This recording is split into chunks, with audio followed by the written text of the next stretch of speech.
Добро вечер.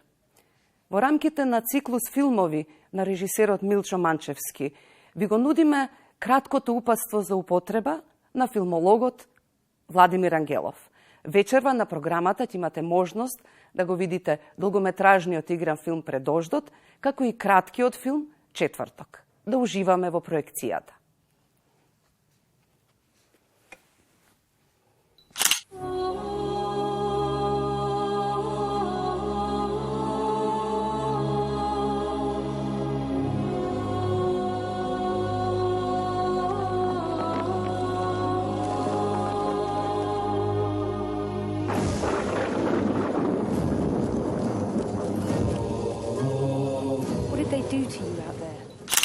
Здраво!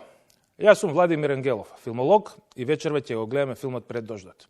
Режиран и напишан од Милчо Манчевски, премиерно прикажан на фестивалот во Венеција 1994 година, Пред дождот е секако најнаградуваниот и најпознатиот филм во историјата на македонската кинематографија. По премиерата во Венеција, Милчо го добива Златниот лав за најдобар филм, по што следат купишта награди, признанија, пофалби, афирмативни критики, суперлативи и номинацијата за Оскар. Таа 95-та година Оскарот го доби Изгорени од сонцето на Никита Михалков, но рускиот критичар Мирон Черненко подоцна ќе се осмели да напише дека Изгорени од сонцето е филм со кој завршува една одмината епоха, а Пред дождот е достигнување со кое започнува нова епоха. Кај нас пак не секогаш филмот беше дочекан во суперлативи. Главни замерки тогаш беа дека филмот не ја прикажувал реално македонската стварност, дека игра со националните чувства и на македонците и на албанците, дека профитира од меѓуетничката војна во Босна, што се уште траеше.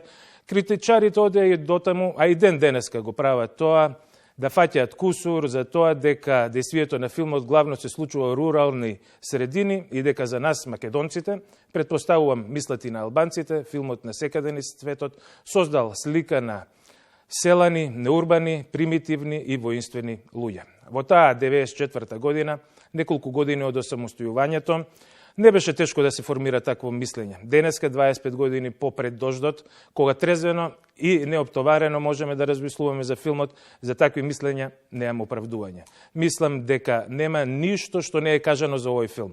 Нема човек што нема оформено собствено мислење за него.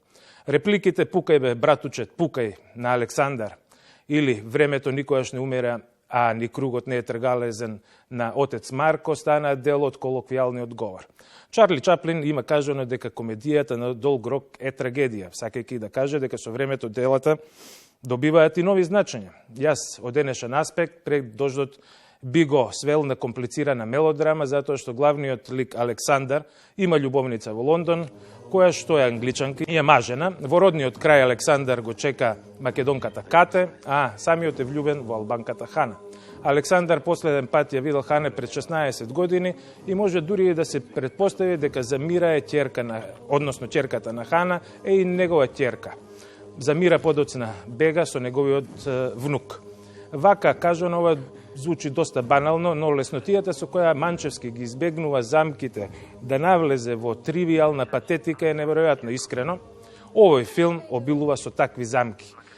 Еден од триковите со кои го избегнува тоа е играта со времето во филмот. Вториот трик е од личната екипа, почнувајќи од актерите Раде Шербеджија, Лабина Митевска, Пепи Мирчевски, Љупчо Бреслиски, Катрин Кертлич, Јосиф Јосифовски, Силвија Стојановска, Абдурахман Шаља, до камерата на Мануел Теаран и музиката Анастасија. И секако, главниот трик е самиот диригент на филмот, Манчевски, која дрибла приказната како Џордан во најдобрите времиња. Манчевски во филмот користи референции од нему омилени автори, а моја омилена референца е репликата Скопје Колинг.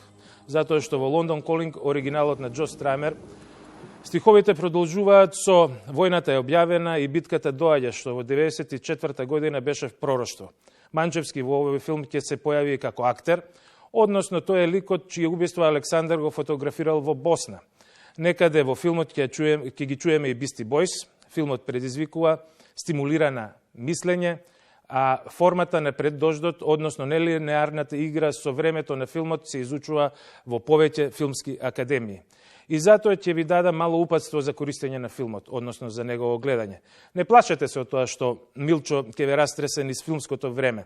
Ако првпат го гледате филмот, не затапувајте се да барате грешки или да се прашувате зошто сега овој дел од филмот е тука, а не на друго место. Олабавете се, препуштете се на играта, на сликата и звукот и на крајот на филмот се ќе ви биде јасно. Вториот и третиот пат, значи на второто и третото гледање, ќе видите работи што не сте ги виделе прв пат. Пред да го гледаме Пред дождот, ќе го видиме и краткиот филм Четврток од 2013 година. Четврток беше прикажан на фестивалот во Венеција по повод неговото 70-то издание заедно со уште 69 филмови на големи светски филмски режисери како Кетрин Брелат, Клер Дени, Джеймс Франко, Алексеј Герман Помладиот, Атом Егојан, Семи Капаноглу, Абас Кариостами, Ким Кидук и други. Значи 69 режисери. Четврток не би го препорачал за лица помлади од 18 години.